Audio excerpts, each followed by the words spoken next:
بسم الله الرحمن الرحيم الحمد لله الذي نور قلوبنا بتلاوة القرآن والصلاة والسلام على رسوله محمد وعلى آله وأصحابه وأمته أجمعين. قال الله تعالى في كتابه الكريم بعد أعوذ بالله من الشيطان الرجيم وننزل من القرآن ما هو شفاء ورحمة للمؤمنين ولا يزيد الظالمين إلا خسارة. وقال رسول الله صلى الله عليه وسلم الماهر بالقرآن مع السفرة الكرام البررة أو كما قال عليه الصلاة والسلام.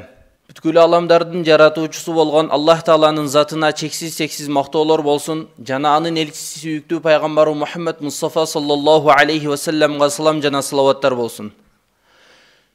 Урматтуу бир туугандар, Аллах Тааланын затына чексиз шүгүрлөрдү айтайлы. Аллах субханаху ва тааланын заты сиз менен бизге ыйык Кур'ани Каримди түшүрүп, ошол Кур'ани Каримди жаттоого, аны окууга мүмкүнчүлүк, тауфик берип жатат.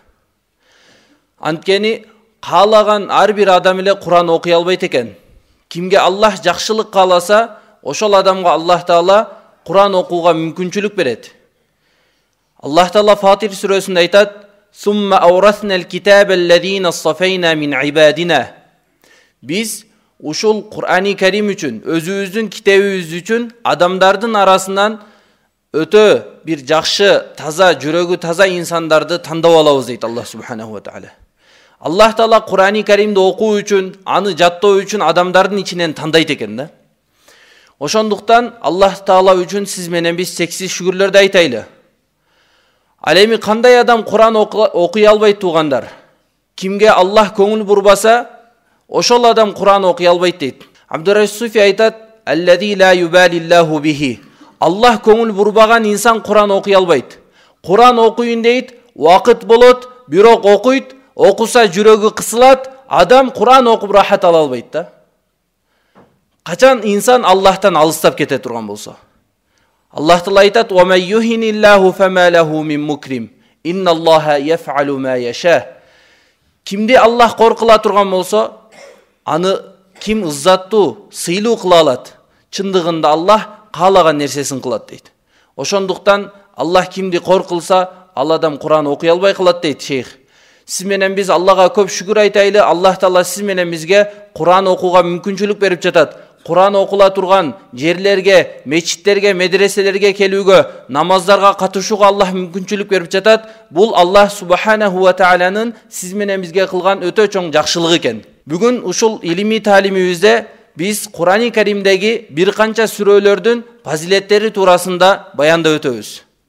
Эң алгач пайгамбарыбыз саллаллаху алейхи ва салламдын Кур'ан тууралуу айткан бир хадисин айтып өтсөк: "Ан Абдуллах ибн Мас'уд радийаллаху таала анху عن النبي صلى الله عليه وسلم قال: اقرأوا القرآن فإن الله تعالى لا يعذب قلبا وعى القرآن وإن هذا القرآن مأدبة الله فمن دخل فيه فهو آمن ومن أحب القرآن فليبشر." Abdullah bin Mas'ud radıyallahu anhu aytat: Peygamberimiz sallallahu aleyhi ve sellem özünün kutlu hadisinde aytты: "Sizler Kur'an-ı Kerim'de okup anı tilavat kılgıla. Çındığında Allah Taala Kur'an-ı Kerim saktalgan jüröktü, Kur'an okulgan jüröktü Allah Taala azaptabayt.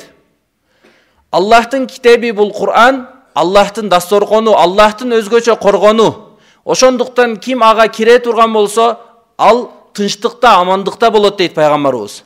Жана да кимде ким Кур'анды мухаббат кылса, Кур'анды сүйө турган болсо, ал адам үчүн сүйүнүч болсун деп пайгамбарыбыз саллаллаху алейхи ва саллям өзүнүн дуасын берип кетти. Жана да Абдуррахман Суфи устаз айтат: "Ал-Кур'ану ю'та лиман юхиббуху." Кур'ан аны жакшы көргөн, мухаббат кылган адамга берилет дейт. Сиз менен биз ошондуктан Кур'анды жатташ үчүн, аны окуш үчүн эң алгач биз Кур'анды мухаббат кылышыбыз керек экен. Кур'анды жакшы көрүшүбүз керек. Ал Аллах Тааланын сөзү. Бардык падышалардын падышасынын сөзү Аллахтын сөзү.